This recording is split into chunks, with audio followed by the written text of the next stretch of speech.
чем грозит, когда семья разрывается, когда два брата, смертельная вражда появляется? Чем она грозит в семье? Ну, так же и здесь будет, наверное, грозить. Для России каких-то таких, не знаю, прямых угроз сегодня оно не принесет, кроме вот постоянной войны там на Востоке и угроз в сторону Крыма.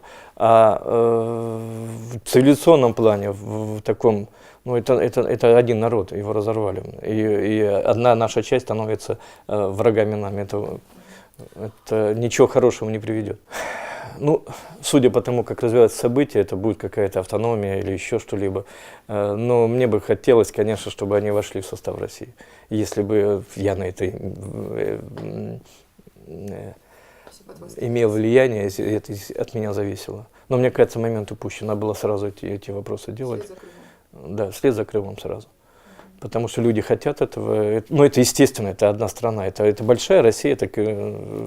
И, кстати, в программе партии Родина стоит, что мы не против собирания земель России, это будем всегда поддерживать. Это вот отвечает и моим внутренним.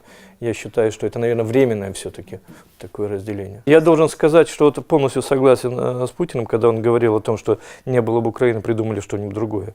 Это же... Мне кажется, вот эти все события позволили многим, кто размышляет об этом, думает, снять розовые очки и понять, что на мировой арене хищники, и вот эти все либеральные ценности и прочее, демократия, и все эти лозунги, они для народа, для того, чтобы управлять другими. И сами они придерживаются других принципов.